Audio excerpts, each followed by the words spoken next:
ॐ भूर्भुवः स्वः तत्सवितुर्वरेण्यं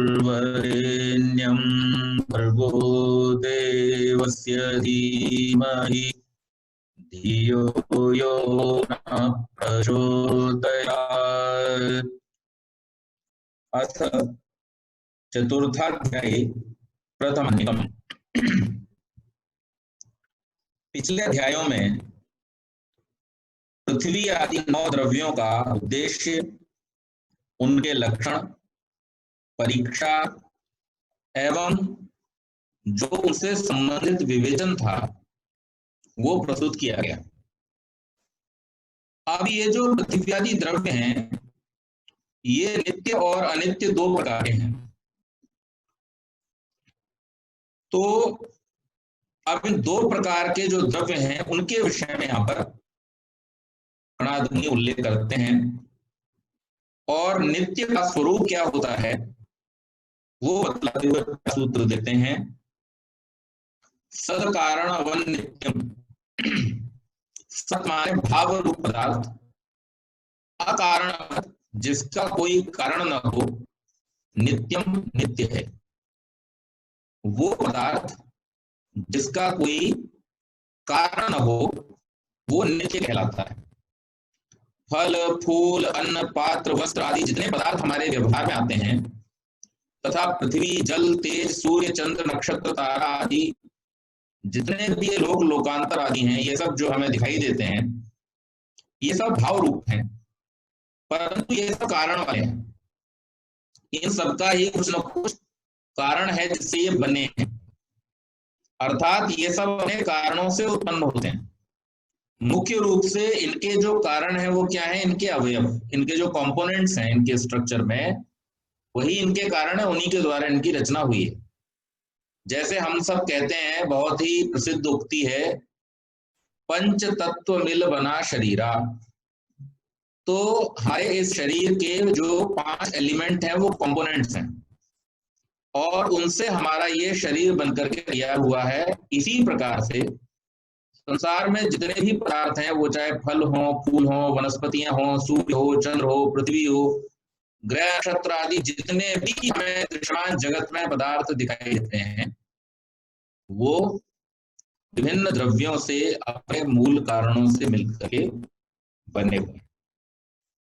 और जो वस्तु अनेक अवयवों से मिलकर बनती है वो कैसी कहलाएगी, अनित्य एवं सावयव। सावयव में 2 शब्द हैं, सा माने साथ में, अवयव माने कंपोनेंट्स। जो अवयवों के मिलने से बनी है वो सावयव है, अवयव युक्त है।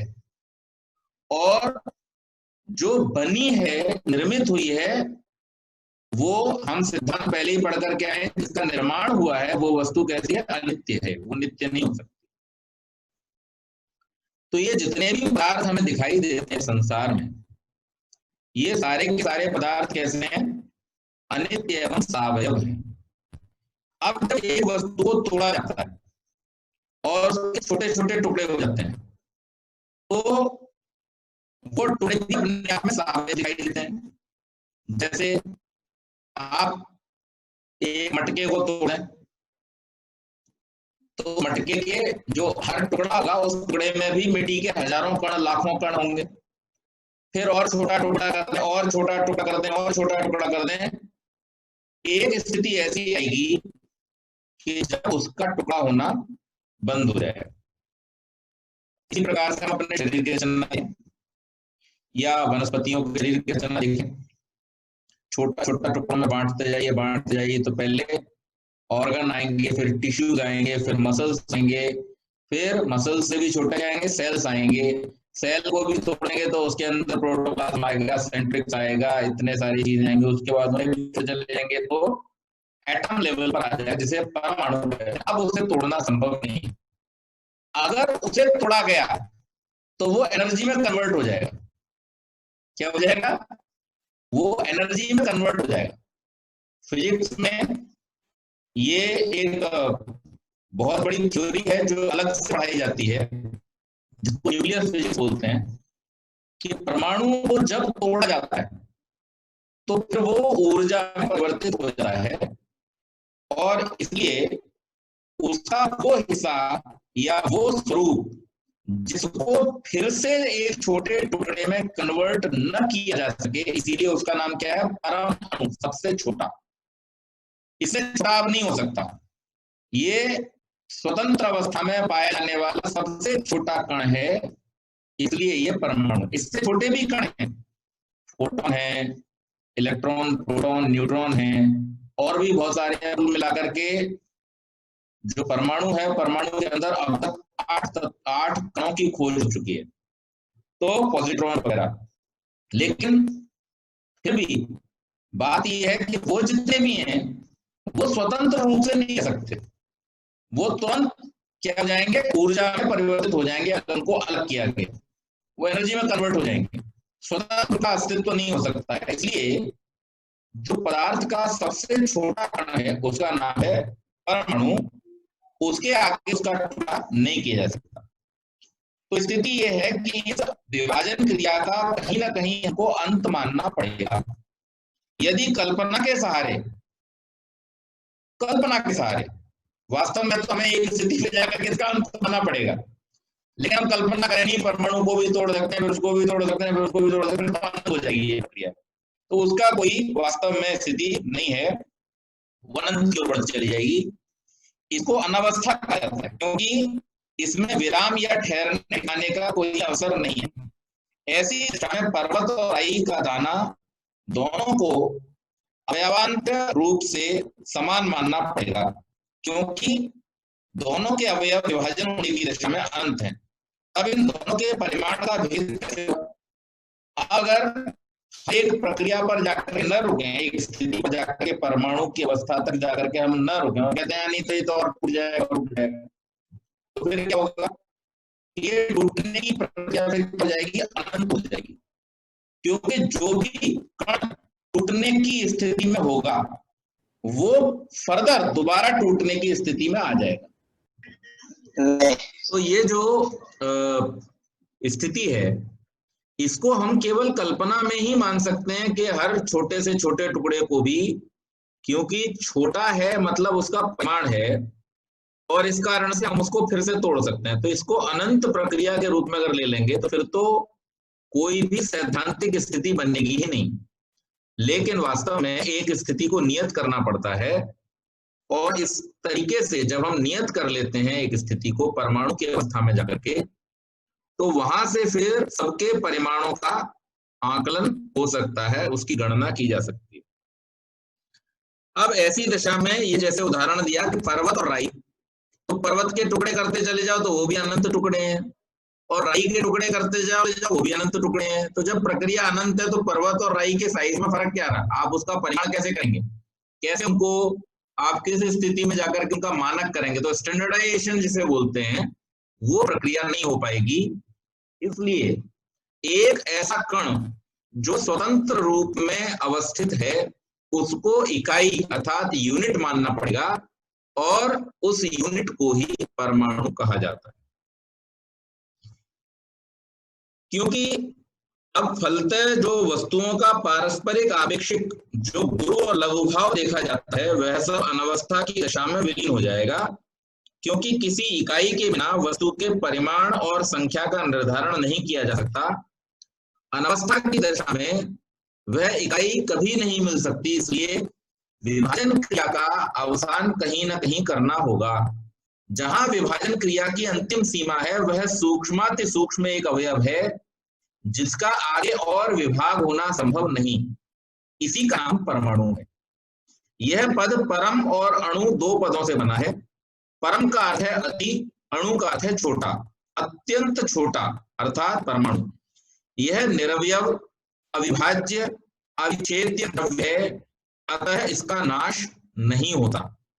यह समस्त कार्य मात्र का मूल कारण है, इसका कोई कारण नहीं होता, अतः यह नित्य है। तो अब यहाँ पर क्या समझाना चाह रहे हैं कि कार्य रूप में जितने भी द्रव्य हैं वो सब कैसे हैं? अनित्य हैं, क्योंकि उनका कोई ना कोई कारण है, उनका कोई ना कोई अवयव है जिनसे मिलकर के वो बने। लेकिन जो कारण रूप द्रव्य हैं जितने भी, कि जिनको आगे फर्दर डिवाइड नहीं किया जा सकता है, वो परमाणु अवस्था में ये सारे के सारे द्रव्य जो हैं वो क्या हैं, नित्य हैं। जिस भावरूप पदार्थ का कोई कण नहीं होता वह नित्य कहा जाता है।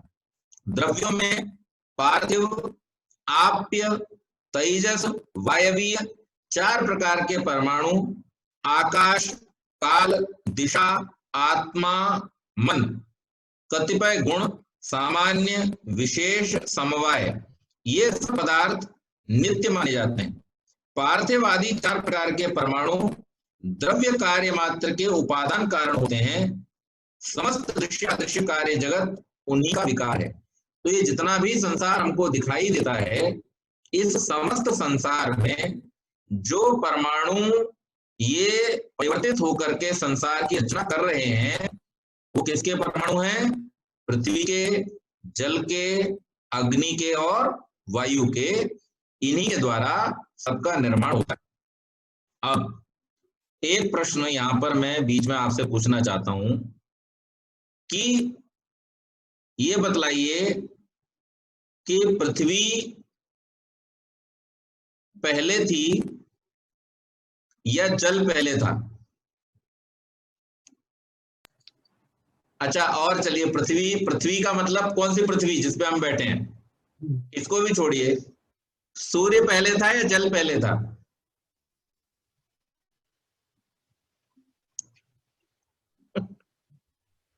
ये तो जल जल जल कैसे होगा? अगर पृथ्वी में होगी तो जल किस पे होगा? जल को किसी पे होने की जरूरत है ही नहीं, ठीक है। ये जो मूल अवस्था में तत्व हैं, पृथ्वी, जल, अग्नि और वायु, इन्हीं का, अभी मैंने 1 सेकंड पहले तो बताया, इन्हीं का विकार ये समस्त कार्य रूप जगत है। तो पहले कौन है? पृथ्वी और जल है। अगर पृथ्वी और जल न हो, पृथ्वी नहीं होगी तो कोई भी ठोस चीज, सॉलिड चीज बन नहीं सकती। तो सूर्य भी बना है जो सॉलिड, वो काय से बना है? पृथ्वी तत्व से बना है। अब यहाँ पृथ्वी का मतलब पृथ्वी मत लेना, पृथ्वी तत्व की बात हो रही। तो पृथ्वी तत्व से जितने भी ग्रह हैं, जितने भी नक्षत्र हैं, इन सबका जो बॉडी पार्ट है, सॉलिड भाग है, वो सब किससे बना है? पृथ्वी तत्व से। लेकिन हमने ये पढ़ा था कि स्नेह का गुण किसके अंदर है? जल के अंदर। अगर जल तत्व न हो तो वो पृथ्वी के परमाणु आपस में बंध ही नहीं सकते। तो उन पृथ्वी के शुष्क परमाणुओं को एक गोलक के रूप में बांधने का जो काम करता है वो जल तत्व करता है।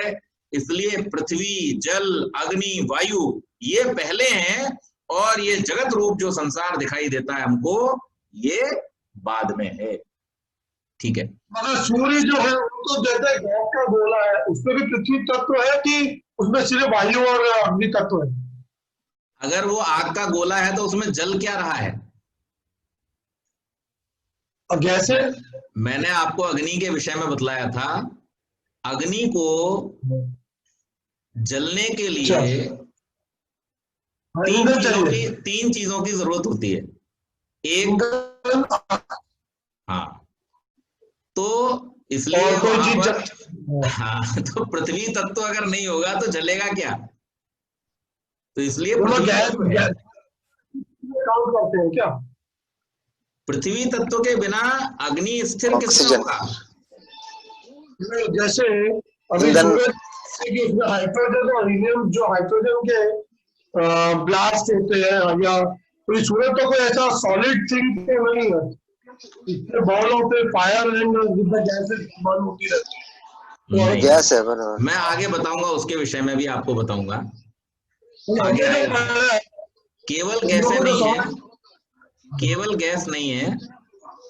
सूर्य इतना बड़ा है कि उसके अंदर 13 लाख पृथ्वियां समा सकती हैं। सूर्य का जो आकार है वो इतना बड़ा है कि उसके अंदर 13 लाख पृथ्वियां समा सकती हैं।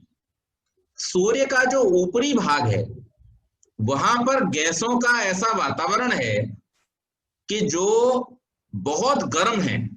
दूसरी बात, सूर्य के ऊपर क्रिप्टॉन, रेडॉन, जेनॉन, ये सारी गैसें हैं। और इन गैसों के साथ साथ वहां पर यूरेनियम, रेडियम, ये जो प्रकीर्ण करने वाले या रेडिएशन करने वाले जो पदार्थ हैं वो वहां पर बहुतायत में उपलब्ध है। और इसके कारण से वहां जो इनके परमाणु होते हैं और जो अणु होते हैं उनका जो न्यूक्लियस होता है वो अनस्टेबल होता है। ये सारे के सारे क्या है? अनस्टेबल एलिमेंट्स हैं। और अनस्टेबल एलिमेंट होने का इनका कारण क्या है? क्योंकि इनकी जो न्यूक्लियस में जो वैलेंसी होती है वो वैलेंसी इक्वल नहीं होती। इक्वल ना होने की वजह से इनका नेचर रिएक्टिव होता है बाई नेचर। और रिएक्टिव होने की वजह से ये क्या करते हैं, इनके अंदर कंडेंसेशन और डिफ्यूजन, ये दो प्रक्रियाएं होती रहती हैं। अब आप इस बात को जानते हैं बहुत अच्छी तरह, आपने डिस्कवरी वगैरह चैनल्स पे भी देखा होगा और पढ़ा भी होगा विज्ञान में, कि जब परमाणु के नाभिक का, न्यूक्लियस का जब डिफ्यूजन होता है तो अनंत ऊर्जा पैदा होती है। न्यूक्लियर बॉम्ब इसी कॉन्सेप्ट पर है, एटम बॉम्ब भी इसी कॉन्सेप्ट पर है।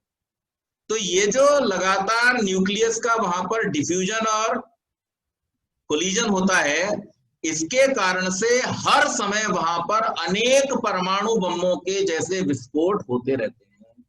और उसके कारण से इतनी ऊर्जा उत्पन्न होती है कि हम 15 करोड़ किलोमीटर दूर बैठ करके यहां पर भी उस गर्मी का एहसास करते हैं। इतनी ऊष्मा, इतना प्रकाश उत्पन्न होता है कि पूरा का पूरा जो सौर मंडल है उस पर जितने भी ग्रह हैं वो सब उसकी रोशनी से प्रकाशित रहते हैं। तो इस रूप में हम अगर देखें, ये केवल मात्र गैसों से जलने वाली अग्नि नहीं है। गैसों से होने वाली अग्नि में कभी इतना ताप नहीं होता। ये तो बड़े बड़े जो बम जैसे फटते हैं, न्यूक्लियर बॉम्ब्स, उस तरीके के वहां पर बॉम्ब्स फटते रहते हैं हर समय, और उसके द्वारा ये इस प्रकार की ऊर्जा प्राप्त होती है। लेकिन ये जो रेडियम है, जेनॉन है, ये सब है क्या? ये पृथ्वी तत्व ही तो है। तो पृथ्वी तत्व के एलिमेंट हैं और उन्हीं के द्वारा ये ऊर्जा का उत्पादन होता है। तो वास्तव में संसार में जितने भी गोलक दिखाई दे रहे हैं, जितने भी पदार्थ दिखाई दे रहे हैं, वृक्ष, वनस्पतियां, पशु पक्षियों के शरीर दिखाई दे रहे हैं, ये सारे के सारे पदार्थ जो हैं वो परमाणुओं से निर्मित हुए हैं। और इनके अंदर जो भिन्न भिन्न अवयव हैं, उन अवयवों के द्वारा ही इनके शरीरों का निर्माण हुआ है।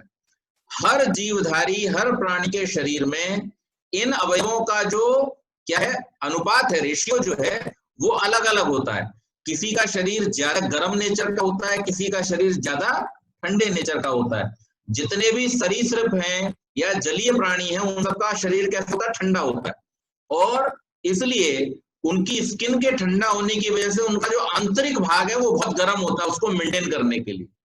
और जितने भी स्थल पर रहने वाले प्राणी हैं वो बाई नेचर ठंडे होते हैं, लेकिन उनका शरीर का तापमान अधिक होता है।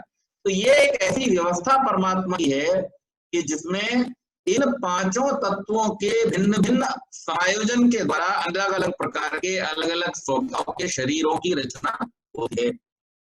यहाँ पर आचार्य कह रहे हैं ये जितने भी कार्य रूप पदार्थ दिखाई देते हैं, दृश्यमान पदार्थ दिखाई देते हैं, इन सब के पीछे जो पृथ्वी, जल, अग्नि और वायु, ये चार पदार्थ हैं जिनके परमाणुओं से इनका, आकाश तो अपरमाणुवीय है, उसका तो परमाणु होता नहीं, इसलिए चार चीजें जो हैं, पृथ्वी, जल, अग्नि और वायु, इनके परमाणु से इन सब पदार्थों का निर्माण हुआ। अब यहाँ जिज्ञासा की शिष्य ने कि जगत के मूल उपादान कारण कोई परमाणु रूप द्रव्य है, इसमें क्या प्रमाण है?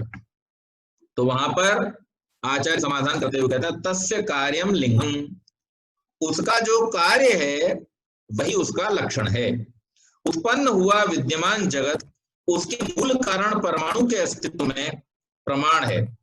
कोई कार्य अपने उपादान कारण के बिना उत्पन्न हो ही नहीं सकता। घट आदि कार्य अपने मिट्टी आदि उपादान कारणों से उत्पन्न होते हैं। विश्व में विविध परिवर्तनों का होना इसके कभी उत्पन्न होने को प्रमाणित करता है। उत्पन्न पदार्थ का अवश्य कोई उपादान होना चाहिए। इस प्रकार कार्य जगत अपने उपादान कारण पार्थिवादि परमाणुओं के अस्तित्व का प्रमाण है।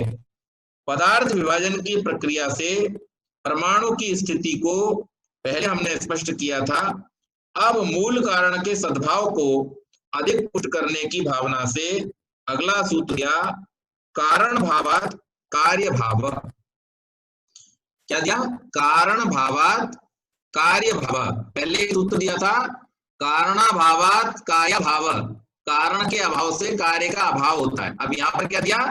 कारण भावात, कारण के होने से कार्य भाव, कार्य का होना, और कार्य के होने से कारण का होना प्रमाणित होता है। इसको दोनों तरफ से लिया कि कारण के होने से कार्य होता है।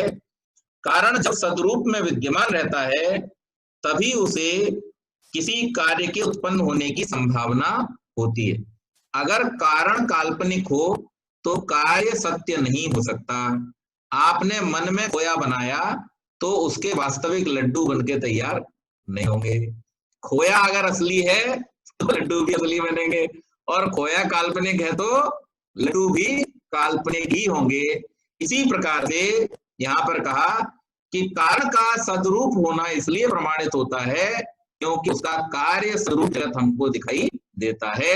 ये जगत अगर सदरूप न होता तो इसका कारण भी सदरूप न होता, ऐसा माना जा सकता था। तो इससे यह स्पष्ट किया कि जो मूल कारण है वह भाव रूप है, अभाव से भाव कार्य उत्पन्न नहीं होता। श्री कृष्ण ने क्या कहा है? ना सतो विद्यते भावो ना भावो विद्यते सतः।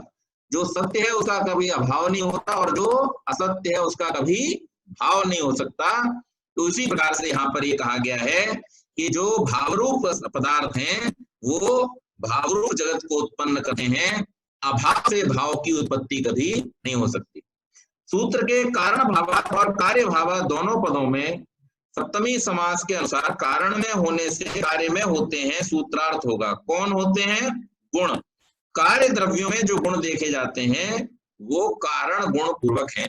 तो किसी भी पदार्थ के कारण में जो गुण होंगे उसके कार्य में भी वही गुण देखे जाएंगे। सूत का धागा होगा तो सूती कपड़ा बनाएगा, और पॉलिएस्टर का धागा होगा तो पॉलिएस्टर का कपड़ा बनाएगा। लाल रंग का धागा होगा तो लाल कपड़ा बनेगा, काले रंग का धागा होगा तो काला कपड़ा। तो कारण द्रव्य में जो गुण होंगे वो कार्य द्रव्य में उत्पन्न हो जाएंगे, दिखाई देंगे। कारण में विद्यमान गुणों से कार्य में गुण आते अथवा उत्पन्न होते हैं।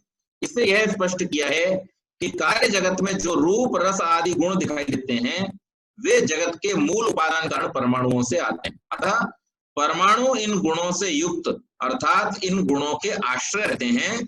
इस बात से ये सिद्ध होता है। परमाणु नित्य हैं, उनमें समवेत गुण भी नित्य हैं। पार्थिव परमाणुगत गुणों के विषय में थोड़ा विचार भेद है। वैशेषिक आचार्यों का कहना है कि जब कच्चे घड़े को अग्नि संयोग द्वारा पकाया जाता है उस समय पाक परमाणु पर्यंत होता है। अग्नि संयोग होने पर घट के परमाणु अलग अलग हो जाते हैं। प्रत्येक परमाणु के साथ स्वतंत्र रूप से अग्नि के अवयव संयुक्त होकर पाक करते हैं। उससे पहले रूप रस आदि गुणों का नाश हो जाता है, नए रूप रस आदि उत्पन्न हो जाते हैं। नवोदित गुणों से युक्त वे परमाणु पुनः संयुक्त होकर पक्के घट के रूप में आ जाते हैं। इस प्रकार नित्य पार्थिव परमाणु के गुण पाकज होने से अनित्य हैं। यह विचार पीलुपाकवाद कहलाता है। पीलू परमाणु का नाम है, उसी में पाक माने जाने से यह नाम दिया गया है। लेकिन न्यायिक आचार्यों का, न्याय दर्शन के आचार्यों का यह कहना है कि पाक अवयवी में होता है, घट के परमाणुओं का पृथक होना अपेक्षित नहीं। यह विचार पिठर पाकवाद कहा जाता है। पिठर अवयवी का नाम है, उसमें पाक माने जाने से यह नाम मिला है। तो यहाँ पर इस विषय में आचार्यों के दो मत हैं। एक तो है पीलू पाकवाद और एक है पिठर पाकवाद। पीलू पाकवाद क्या है? पीलू का अर्थ होता है परमाणु। तो जो ये मानते हैं कि जब घड़े को पकाया जाता है तो परमाणु पक जाते हैं और फिर नए परमाणु उत्पन्न हो जाते हैं, वो उनका वाद क्या है? पीलू पाकवाद है। और जो कहते हैं कि इसमें परमाणुओं के और पदार्थों के पकने की इसकी कोई अपेक्षा नहीं है, वो जो द्रव्य बना है उस द्रव्य में ही पाकन की क्रिया होती है, तो उनका वो क्या कहलाता है? पिठर पाकवाद कहलाता है। ये दो वाद है, हमें इससे कोई ज्यादा लेना देना नहीं है। इस विषय में विचारणीय यह है कि घट जो है वो नष्ट होकर जब समस्त पक्व अवयव परमाणु अवस्था में पहुंच जाते हैं तब उनका रूप क्या होता है, रक्त या श्याम। यदि रक्त रहता है तो पाकज होने पर भी वह रूप सदा बना रहेगा, उत्पन्न होने पर भी नाश न होना चिंत्य है।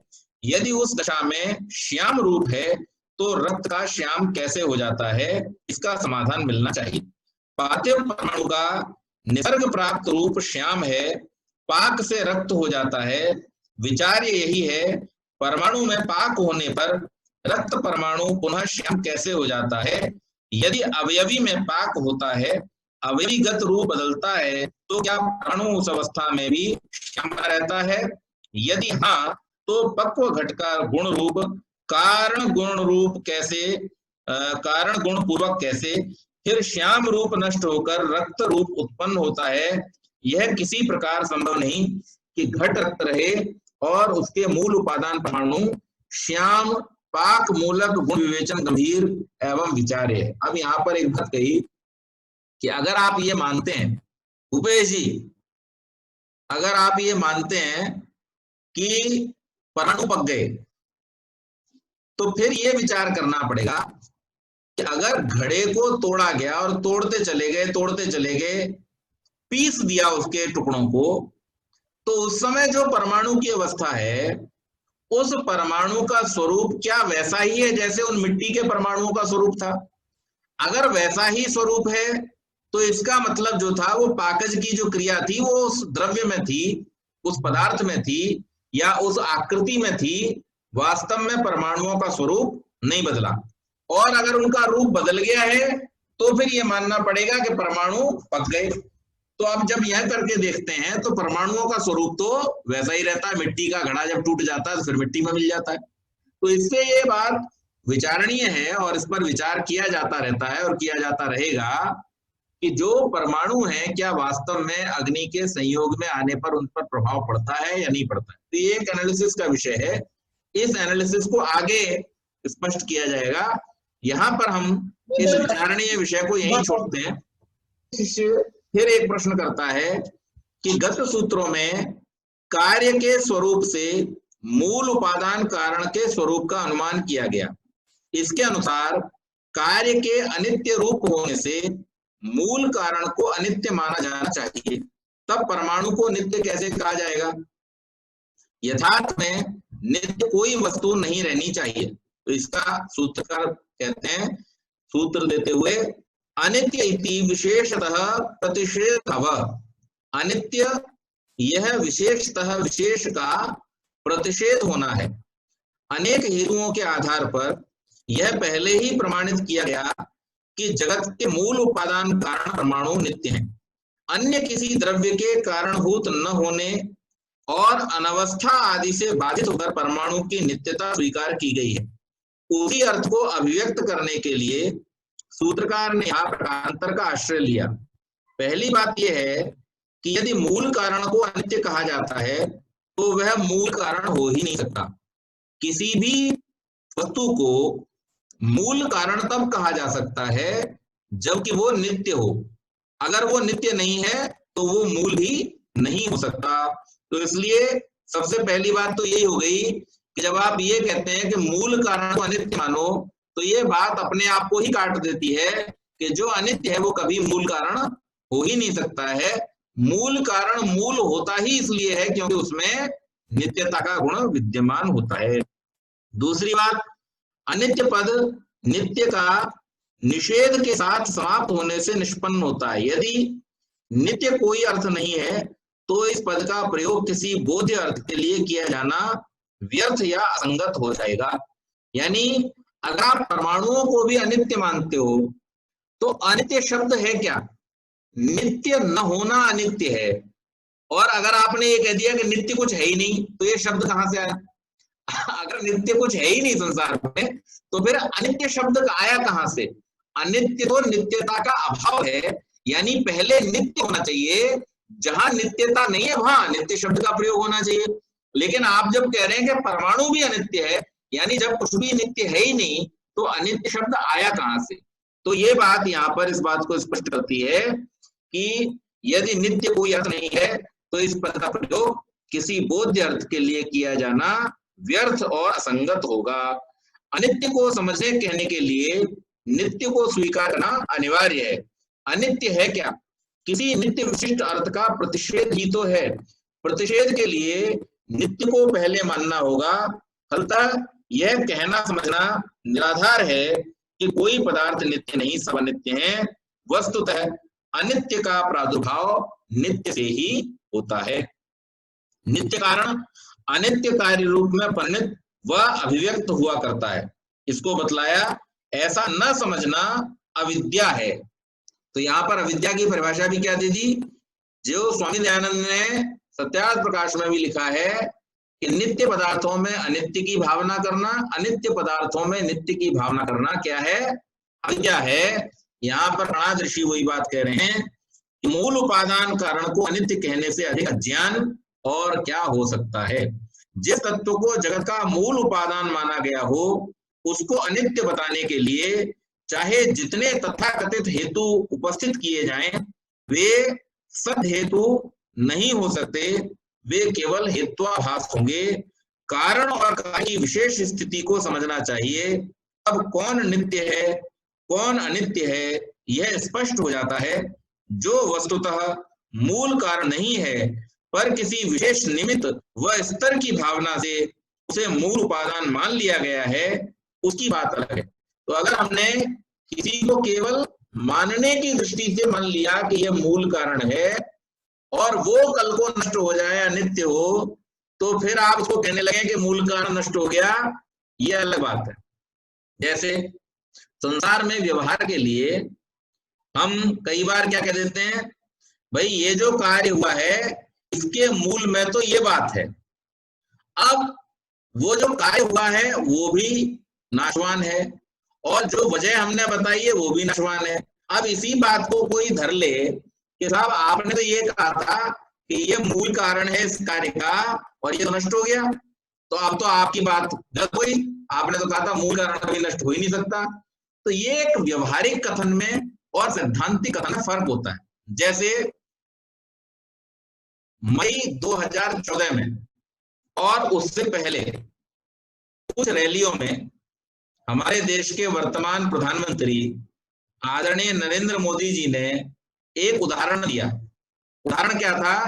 अपने भाषण में उन्होंने कहा कि इस देश में पिछले इतने सालों से होने वाले भ्रष्टाचार के फलस्वरूप विदेशों में इतना काला धन जमा हो गया है कि अगर वो सारा धन वापस आ जाए तो भारत के प्रत्येक व्यक्ति के हिस्से में 15-15 लाख रुपए आ जाएंगे।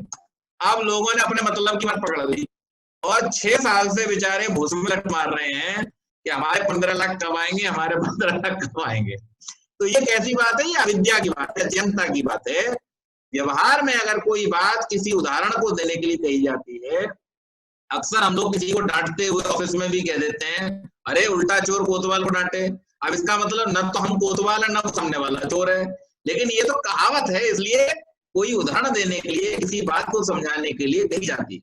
तो इसलिए यहाँ पर ये स्पष्ट किया गया कि जो इस तरह से कहते हैं वो केवल हेत्वाभास उपस्थित करते हैं, वास्तव में इसमें कोई कारण नहीं है। उपादान कारण ही मूल कारण है और उसी के द्वारा संसार में समस्त पदार्थों का निर्माण होता है। और वो कारण कैसा है? परमाणु रूप है, सूक्ष्म है। फिर जिज्ञासा की, यदि मूल उपादान का अस्तित्व है तो वह प्रत्यक्ष से उपलब्ध क्यों नहीं होता? अब फिर वही वाली बात कि हर चीज हमें जो दिखेगी हम वो ही मानेंगे, तो प्रत्यक्ष से उपलब्ध क्यों नहीं होता? तो यहाँ पर इसको स्पष्ट करते हुए कहते हैं, महत्यनेक द्रव्यवत्वात् रूपाचोपलब्धि। अति महत् परिमाण वाले द्रव्य में अनेक द्रव्यवत्वात्, अनेक द्रव्य वाला होने से, रूपात रूप से, च और स्पर्श से उपलब्धि प्रत्यक्ष होता है। प्रत्यक्ष के लिए सर्वप्रथम यह समझ रखना चाहिए कि प्राचीन आचार्य चक्षु के समान त्वचा को भी द्रव्य ग्राहक मानते हैं। त्वक इंद्रिय स्पर्श गुण के साथ स्पर्शवत द्रव्य का भी ग्रहण करता है। किसी वस्तु के प्रत्यक्ष के लिए पहली बात है उसका महत् परिमाण वाला होना। दूसरी बात, अनेक द्रव्य उसके आश्रय हो, अर्थात वह अनेक द्रव्यों में आश्रित हो। और तीसरी बात है वह रूप हो तथा रूप वाली वस्तु हो अर्थात रूप का आश्रय हो। चौथी बात है वह स्पर्श हो अथवा स्पर्शवत द्रव्य हो। चौथी बात व्याख्याकारों ने सूत्र के च पद से अभिव्यक्त की है। तो इसमें जो च आया रूपच्योपलब्धि, उसमें च शब्द जो आया है उससे यहाँ पर स्पर्श की, यानी अब घूम फिर के वहीं पहुंच गए कि किसी भी वस्तु के अनुभव होने में, इंद्रियों से अनुभव होना। इसको और खोल के रखता हूं मैं, सूत्र में इतना नहीं खोला गया, इसको और बोलता हूं। इंद्रियों से अनुभव होने के लिए उसमें चार चीजों का होना जरूरी है। नंबर एक, उसका रूप होना चाहिए, उसमें रस होना चाहिए, उसमें क्या होना चाहिए, स्पर्श होना चाहिए, या गंध होना चाहिए। यानी या तो वो पृथ्वी तत्व से बना हो, या जल तत्व से बना हो, या अग्नि से बना हो, या वायु से बना हो, और या फिर इन चारों के समायोजन से बना हो, या इनमें से किन्हीं दो के, तीन के, यानी अनेक द्रव्यों से मिलकर के जो पदार्थ बना है उसका ही इंद्रियों से अनुभव किया जा सकता है। इंद्रियों से अनुभव किए जाने की ये शर्त है। तो जिस प्रत्यक्ष की बात की जा रही है कि उसका प्रत्यक्ष क्यों नहीं होता, वो समझाने के लिए यहाँ आचार्य ने बतलाया कि प्रत्यक्ष होने के लिए ये चार शर्तें हैं। फिर दोहरा देता हूं। पहली बात, उसका महत् परिमाण वाला होना। दूसरी बात, अनेक द्रव्यों के आश्रय हो अर्थात वह अनेक द्रव्यों में आश्रित हो। तीसरी बात, वह रूप हो, रूप वाली वस्तु हो अर्थात रूप का आश्रय हो। और चौथी बात है वह स्पर्श हो अथवा स्पर्शवत हो। चौथी बात को च पद से यहाँ पर व्यक्त किया गया। परमाणु यद्यपि रूप वाला और स्पर्श वाला है अर्थात रूप स्पर्श का आश्रय है, परंतु वह न महत् परिमाण वाला है और न अनेक द्रव्याश्रित है, इसलिए परमाणु का प्रत्यक्ष नहीं हो पाता। परमाणु में रूप है, परमाणु में स्पर्श भी है, लेकिन उसका परिमाण इतना छोटा है कि हमारा जो शरीर, हमारी जो इंद्रियां है वो किससे बनी है, हमारी इंद्रियां किससे बनी है। तो फिर उसी क्रम में चलेंगे लौट के, कौन सा, सतोगुण, रजोगुण और तमोगुण के परमाणु से। अब यहां पर एक बीच में डाल दिया के परमाणु, परमाणु में ये तीनों उपलब्ध हैं। सतोगुण, रजोगुण, तमोगुण के परमाणु से महत् तत्व, महत् तत्व से अहंकार, और अहंकार से हमारी इंद्रियां बनती हैं। तो इंद्रियों से ज्यादा सूक्ष्म अहंकार है, अहंकार से ज्यादा सूक्ष्म महत् तत्व है, और महत् तत्व से भी ज्यादा सूक्ष्म क्या है, परमाणु है। तो जो चीज उससे ज्यादा सूक्ष्म है उसका अनुभव उसके द्वारा नहीं किया जा सकता है। इसलिए रूप वाला और स्पर्श वाला होने के बावजूद भी परमाणु का अनुभव नहीं होता है। फिर यहां पर कहा द्वयणु का भी प्रत्यक्ष नहीं होता, यद्यपि वह रूप स्पर्श वाला वो अनेक द्रव्याश्रित है पर महत् परिमाण वाला नहीं है। और जो द्वयणु होता है जिसको हम अणु बोलते हैं, एटम की जगह यहाँ पे हम मॉलिक्यूल पर आ गए, तो जो मॉलिक्यूल होता है वो मॉलिक्यूल में क्या है, एक से अधिक पदार्थ होते हैं। जैसे CH4 मीथेन का परमाणु है, अब CH4 मीथेन में कार्बन भी, हाइड्रोजन भी, अनेक द्रव्य हो गया और अनेक परमाणु भी हो गए, लेकिन उसके बावजूद भी ये अणु भी प्रत्यक्ष नहीं होगा। उसका कारण क्या है, ये अनेक द्रव्य वाला भी है, रूप और स्पर्श वाला भी है, लेकिन फिर भी महत्त्व नहीं है। और महत्व परिमाण वाला न होने के कारण से ये क्या है, इंद्रियों से अतीत अर्थात इंद्रियातीत है। इसको इंद्रियों के द्वारा अनुभव प्रत्यक्ष नहीं किया जा सकता। अब अणु परिमाण में ये चीजों को भी रख दिया। अणु का मतलब क्या, सूक्ष्म होता है। इसके बाद में आगे कहा झरोखे से होकर भीतर आती हुई सूर्य की किरणों में अनंत रज कण दिखाई देते हैं। प्रत्यक्ष होने की सभी शर्तें इनमें पूरी होती हैं। इनका प्रत्यक्ष चक्षु द्वारा हो जाता है, स्पर्श भी इनमें रहता है, पर वह त्वग इंद्रिय ग्राह्य न होने से त्वचा द्वारा इनका अनुभव नहीं होता। अब मान लीजिए हमारे कमरे में कभी कभी जाड़े के दिनों में हम लोग जब झरोखे खोल देते हैं या खिड़कियां खोल देते हैं तो रोशनी आ रही होती है, और जब वो तेज रोशनी आ रही होती है सूर्य की किरणें, तो उसमें हमें ये अनुभव होता है कि बहुत सारी डस्ट जैसी उड़ती रहती है हर समय। लेकिन क्या उन डस्ट के कणों का कभी हमें त्वचा पे अनुभव होता है कि हमारी त्वचा पे कोई कण लगा? क्यों नहीं होता है ऐसा? क्योंकि वो इतने सूक्ष्म हैं कि उनका रूप तो हमें आंख से दिखने लगा, लेकिन त्वचा अभी भी उनको ग्रहण करने में समर्थ नहीं है उनकी सूक्ष्मता के कारण से। इसलिए घट आदि पदार्थों का त्वक इंद्रिय द्वारा प्रत्यक्ष हो जाता है। जो बड़े पदार्थ हैं, घड़ा, मेज, टेबल, कुर्सी आदि, इन सबका हम आंख बंद करके भी अगर हमें कोई हाथ में छुला दे तो हम बता देंगे ये क्या पदार्थ है। उनके विचार, जो आचार्य त्वक इंद्रिय को द्रव्य ग्राहक नहीं मानते, उनके विचार से त्वक इंद्रिय द्वारा घटपट आदि के केवल स्पर्श का प्रत्यक्ष होता है, द्रव्य का अनुमान। आकाश, काल, दिशा आदि का प्रत्यक्ष नहीं होता। यद्यपि ये महत् परिमाण वाले हैं, परंतु न ये अनेक द्रव्याश्रित हैं और न रूप स्पर्श का आश्रय।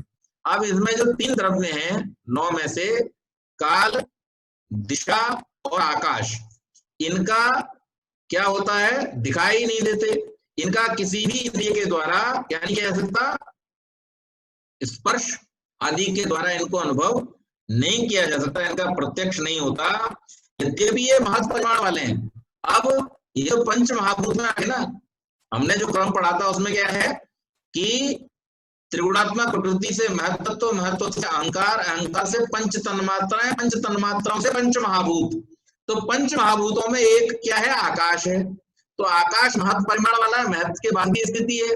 महत् परिमाण वाला होने पर भी और इसमें क्या है, पंच महाभूतों में होने पर भी और काल और दिशा के इसके आश्रित होने पर भी, अर्थात इन तीनों के महत् परिमाण वाला होने पर भी, अनेक द्रव्याश्रित होने पर भी, अनेक द्रव्याश्रित न होने के कारण से इनका अभी प्रत्यक्ष नहीं होता। तो अभी हमने 3 चीजें पढ़ी। पहली चीज तो ये कि परमाणु चूंकि इतना सूक्ष्म है, वो महत् परिमाण से पहले की अवस्था है, इसलिए इंद्रियातीत है, इंद्रियों के द्वारा उसका अनुभव नहीं हो सकता। दूसरी चीज हमने पढ़ी, अणु जो है वो अनेक द्रव्याश्रित है, अनेक परमाणुओं से मिलकर के बना है, लेकिन फिर भी महत् परिमाण न होने के कारण से उसका भी अनुभव नहीं हो सकता। तीसरी चीज हमने पढ़ी कि आकाश, काल और दिशा, ये 3 ऐसे द्रव्य हैं जो महत् परिमाण तो हैं, लेकिन अनेक द्रव्याश्रित नहीं है, ये अपने आप में मूल द्रव्य है। आकाश का कोई कारण द्रव्य नहीं है, और कारण द्रव्य न होने के कारण से जो दूसरी शर्त थी वो घटित नहीं होती कि अनेक द्रव्याश्रित होना चाहिए तब उसका अनुभव होगा। तो अनेक द्रव्याश्रित न होने के कारण से काल, दिशा और आकाश का भी प्रत्यक्ष नहीं होता है, अनुभव नहीं होता है। आज की चर्चा को हम यहीं तक सीमित रखेंगे। बहुत बहुत धन्यवाद।